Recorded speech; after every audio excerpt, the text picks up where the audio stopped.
जैसे मैं आज बात करने चाह रहा था उसके लिए भाषा का सटीक चयन परम आवश्यक था और मुझे लगा कि हिंदी से बेहतर कोई विकल्प नहीं है। हिंदी हमारी माँ है और जब बात आध्यात्मिक एवं भावनात्मक एवं आर्थिक उपदेश लेने अथवा देने की हो तो हिंदी से बेहतर कोई विकल्प नहीं है।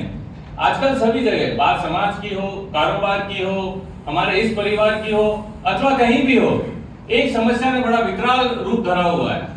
उस समस्या का फिरंगी भाषा में नाम है ईजीओ, ईगो, जिसके नाम में ही गो है मगर दुर्भाग्यवश ये कभी गो होती नहीं है। उम्र के साथ, तजुर्बे के साथ और वक्त के साथ ये बढ़ती चली जाती है। इसका एक बहुत ही हिंदी में भी नाम है, राक्षसी नाम कह सकता हूं, जिसको बोलते हैं अहंकार। अब इसी के दरमियान अगर हम इस पात्र को समझ लें, सुरभि जी जय श्री राम, अगर हम इनके पात्र को समझ लें, जैसा कि विप्लव इनके बारे में तो 3 दिन भी बोला जाए तो कम है, तो 5 मिनट से थोड़ा सा मैं अगर ऊपर हो जाऊं तो क्षमा कर देना। इनको अगर हम समझ लें तो जो राक्षसी समस्या है अहंकार, ये स्वतः आत्महत्या कर लेती है। कारण ये कि कहते भी ना, भूत पिशाच निकट नहीं आवे, महावीर जब नाम सुनावे। तो ये हम आज इनको समझने का प्रयास करेंगे। आप लोगों ने कभी सोचा कि हमारे इस देश में सुग्रीव का मंदिर क्यों नहीं है? लड़ाई तो उन्होंने भी बहुत अद्भुत लड़ी थी श्री राम के साथ भाई, भगवान राम के पीछे जा खड़े हुए थे। हनुमान जी अकेले थे तो पूरा अपना कुटुंब, अपना पुत्र भी लड़ रहा है, भतीजा अंगद भी लड़ रहा है, किष्किंधा के सारे वानर इसी कार्य में झोंक दिए गए थे, फिर भी इनका कोई मंदिर नहीं है। क्यों? क्योंकि सुग्रीव ने राम काज में संशय किया था। जब हम कोई बहुत बड़ा संकल्प धारण करते हैं अथवा हम कोई बहुत बड़ा उद्देश्य के साथ जाते हैं और अगर वहां पे संशय उत्पन्न हो जाए तो उद्देश्य खत्म हो जाता है। भगवान राम के साथ समुद्र के उस पार जितने लोग गए थे लड़ने, उनमें से किसी को अयोध्या की सत्ता में कुछ नहीं मिला। कोई लाभ, कोई किसी प्रकार का आर्थिक लाभ या ऐसा किसी को कुछ नहीं मिला। वो सब इसलिए लड़ने गए थे क्योंकि विश्व के अंधकार से लड़ने प्रकाश का एक पुंज आया था, असत्य को पराजित करने सत्य आया था। इनकी सबकी आत्मा में एक अवधारणा थी कि हमें असत्य से सत्य की ओर चलना है।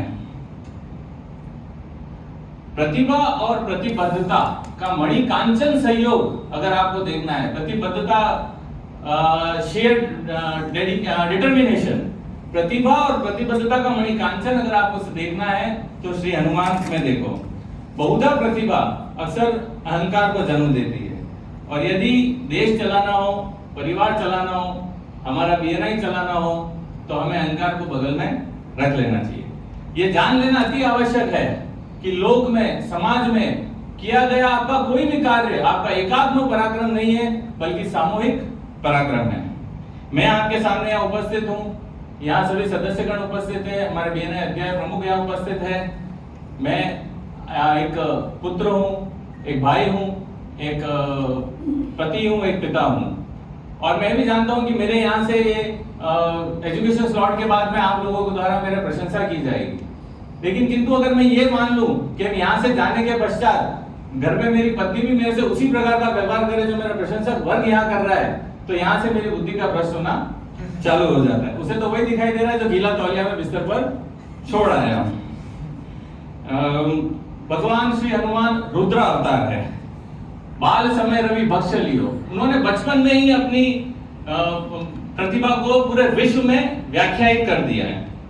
ब्रह्मा जी से आशीर्वाद प्राप्त है, इंद्र ने वरदान दिया है कि तुम कभी डूबोगे नहीं, अग्नि ने वरदान दिया है कि तुम पर अग्नि बेअसर रहेगी।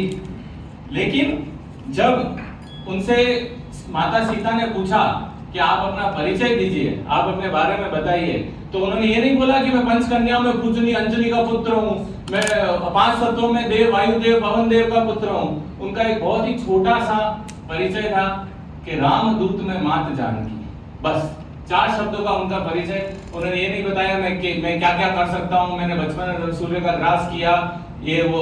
ये जो अहम सर्वो सर्वे का अहंकार है ये श्री हनुमान में है ही नहीं। हमारे बीएनआई परिवार का अध्यक्ष, हमारे अध्याय का अध्यक्ष, आप सब सदस्यगण या कोई भी बीएनआई नहीं है। विश्व भर के 3,40,000 सदस्य बीएनआई है। 1/3,40,000 बीएनआई मैं हूं, 1/3,40,000 बीएनआई आप है। आप अपने अपने हिस्से का बीएनआई निर्माण आरंभ कर दीजिए तो ये अध्याय, डायमंड अध्याय, जो 12 महीने पश्चात 1 वर्ष पूरा होगा तो पूरे विश्व का बीएनआई हमसे आर्थिक, आध्यात्मिक एवं बौद्धिक नेतृत्व ले रहा होगा। इस बात की मैं घोषणा आज करता हूं। आप लेकिन अगर भटक कर रहे, अपने अपने अहंकार की अमित्या में रहे, तो न तो देश का निर्माण होगा, न समाज का निर्माण होगा, न संगठन का निर्माण होगा, और न इस अध्याय का निर्माण होगा, और न आपका स्वयं का निर्माण होगा। बोलते हैं ना कि बल रखिए हनुमान जैसा, अतुलित बल धामा, बोलते हैं उनको, मगर विनम्रता रखिए हनुमान जैसी। और मेरे डायमंड परिवार में सोए हुए सभी हनुमान को मैं जगाने के लिए एक अंश बोलता हूँ। ये अंश जामवंत जी ने हनुमान जी को जगाने के लिए कहे थे, लेकिन मैं चाहूंगा कि आप सब इस अंश को अपने अपने ऊपर लेकर, जगाने से पहले लाइट बंद हो गई, इस अंश को अपने अपने ऊपर लेकर और इन शब्दों का प्रभाव अपने ऊपर रखिएगा। आज का आपका जामवंत, आप मुझे समझ लीजिए, संकल्प उद्देश्य बड़ा है। हे पवन तनय अंजनी लाल, अपनी तंद्रा को त्यागो तुम, जो सोते रहते हो ना नींद, अपनी निंद्रा को त्यागो तुम, संपूर्ण शक्ति के साथ साथ हे राम दुलारे जागो तुम। हे काम रूप शक्ति स्वरूप, बजरंगी नाम तुम्हारा है, अपने जीवन को याद करो, यह जंगी काम तुम्हारा है। सूरज को तुमने ग्रास किया, पर्वतों को तुमने तोड़ा है, जिस बल से ऐसे कार्य किए, उस बल को कहां रख छोड़ा है। रणधीर उठो, बलवीर उठो, अब लाज तुम्हारे हाथों में, हे कृपा निधान के कृपा पात्र, यह काज तुम्हारे हाथों में। धन्यवाद।